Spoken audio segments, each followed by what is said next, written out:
Hey everybody, today I'm going to show you how I hand file my square ground chains. I've had people mention in the comments of my other videos how well they notice my saws cut. And by popular demand, they asked that I do a video about how I sharpen my chains. One of the reasons my saws cut the way they do is because I use square ground chain instead of traditional round ground chain. Square ground chain cuts faster and smoother. And using square ground chain is just a badass thing to do. If you can learn how to do this, it'll just be one more thing you can add to your list of badassery. I've heard people say don't bother with square ground chain because it takes specialized equipment to sharpen it. I'll show you the specialized equipment I use to sharpen mine. A file. I've been sharpening square ground chains with a file since my dad taught me how to do it when I was 14. When I was 14, that Christmas, I opened one of my presents, and it was chainsaw chaps. For this weird kid, that was an exciting thing. I worked with my dad in his logging and firewood business, and I knew that meant he was going to teach me how to run a chainsaw. Just a few days later, he took me out in the woods and got me going on the chainsaw. It wasn't very long before I brought it back to him and said, "It's just not cutting very well. I think it's dull." He looked at the chain and said, "Yep, looks like you've been cutting dirt." He got out the file, sharpened it up for me, then sent me back out with it. It wasn't much longer before I came back in, told him I think the saw's dull again. I don't think it took very many times of that before I think he got weary of having to sharpen my saws all the time. I think that's why he quickly taught me how to sharpen them myself. He's also smart enough to know that if a guy has to sharpen his own chains, he's probably going to be a lot more careful with them and more likely to keep them out of the dirt. He learned a lot of things from the old-time loggers and Forest Service guys he used to work with, including how to hand file these square ground chains. He taught me. I've been doing it for over 30 years. Now I'm going to show you how to do it. Instead of having a round gullet right here, this is a flat edge and this is a flat edge that both come together square, or at least kind of square. And they come together at this very sharp, precise point. It makes for a more effective cutting edge this way. You can see this top cutting edge is shiny. That means somebody's been cutting dirt and this tooth is dull. It needs to be sharpened. From the side view, you can see there's a flat cutting edge here instead of the round edge you would have on a round ground chain. If you look at the end of a log you just cut, it's actually this cutting edge that cut those fibers on the end of the log. This top edge is lifting the chip out that this side edge is cutting off the end of the log. One of the things that makes square filing a little more difficult is you have this angle, you have this angle right here that you have to get right, and you have to get the corner of the file to line up with this corner tip right here. To do this, I use a 6-sided file. It has 3 of the wider flat edges. In between the flat edges, it has this narrower flat edge. What we do is we position the file in here so this flat edge of the file is lined up with the top cutting edge of the tooth, and this narrow edge of the file is lined up with the side cutter. You have to pay attention to the angles. You have to angle it this way to match this cutter. You also have to tilt it this way, and you have to twist the file to the right angle to where everything matches up.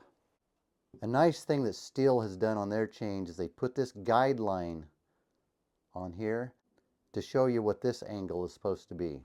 They did the same thing here to show you the angle of what this side cutter should be. It takes some experimenting to figure out the right angle to hold the file this way versus this, twisting it this way. But once you find that angle, you just start filing, holding that proper angle.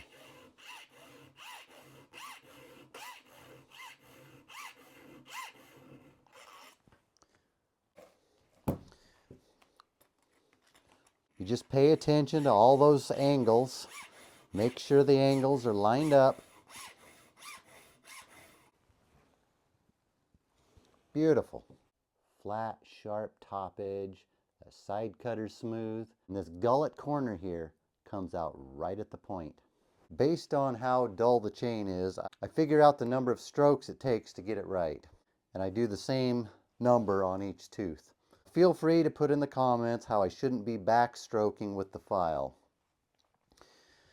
Well, I do that, there's a reason I do that. But before I get into that, when I do backstroke, I release the pressure. It's a light drag. I'm not pushing on it when I backstroke. But the reason I backstroke is because it just keeps it more accurate. If I have to lift the file off and put it back on, I have to realign it every time. Am I making my files dull faster that way? Yes. But I sacrifice a little bit of file life for more speed and more accuracy by doing it that way. And I saw a study a guy did where he made a machine that took two different files. One kept filing without backstroking and the other one was backstroking. He compared the difference. Yes, the one that didn't backstroke lasted longer.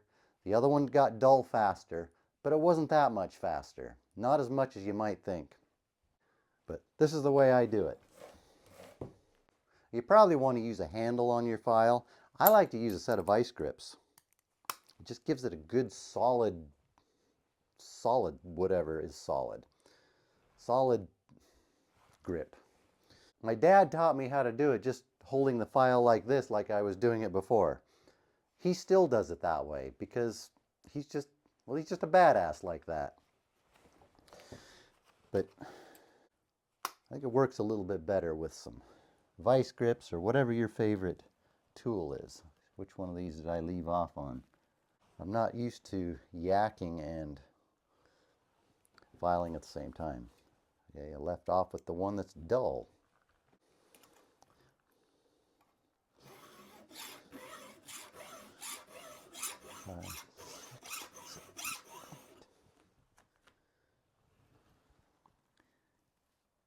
Yeah, I'm a little more accurate with, I've been using this, so I'm a little more accurate when I go back to these.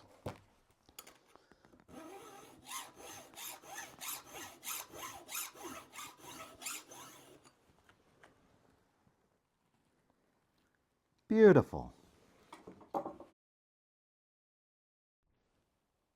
I turned off the camera while I did most of these. Almost to the end. One more.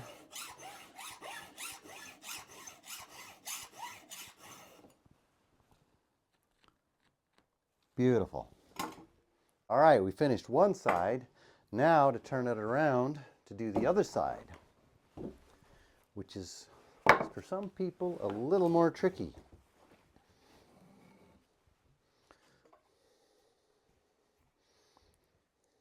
Because the teeth are filing the other way. And if you're right-handed, or if you're left-handed, it'd probably be easier on this side and a little tricky on the other side. It's a little bit of an awkward situation to get it in there. So what I used to do is turn the saw this way, which gave it an easier angle to get into. You still have to push up this way into the tooth. It's a little more awkward, but it's doable.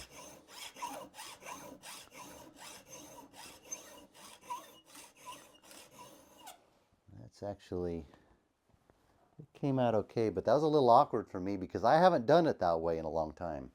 Because speaking of badassery, one time my uncle saw me filing my saw, and he said the one summer he was working for my dad, he learned just to be ambidextrous with this. And I thought, well, why can't I do that?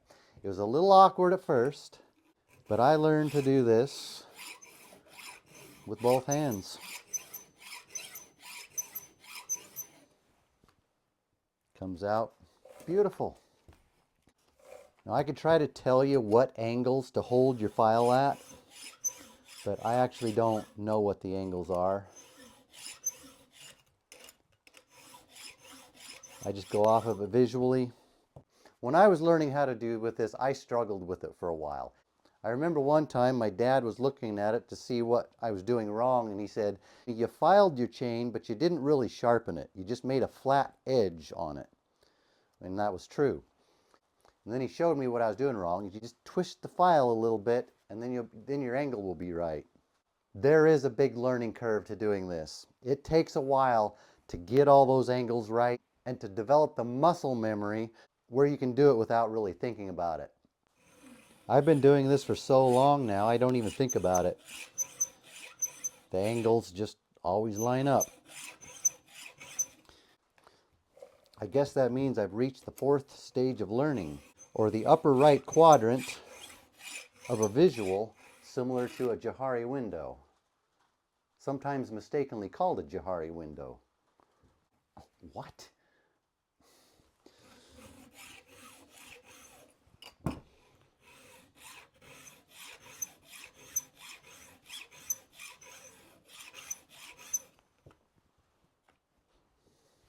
If you're not dedicated to going through the learning curve to learn how to sharpen these, I would say just stick with regular round filed chain.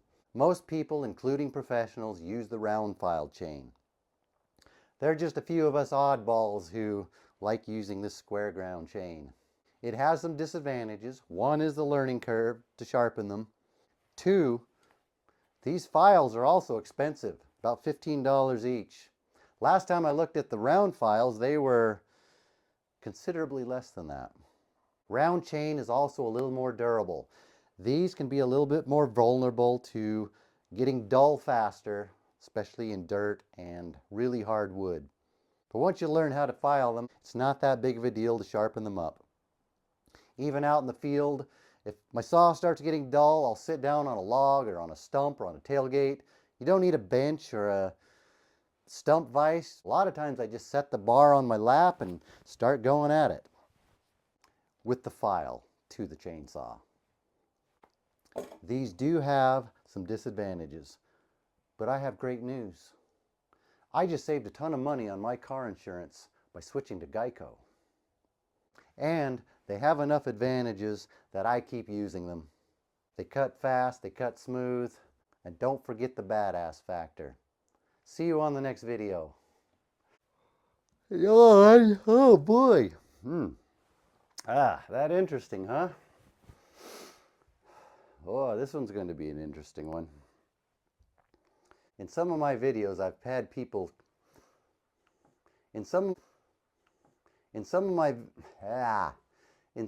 hey everybody, today I'm going to show you how I've heard people say, don't bother with square, blah, blah, blah, blah.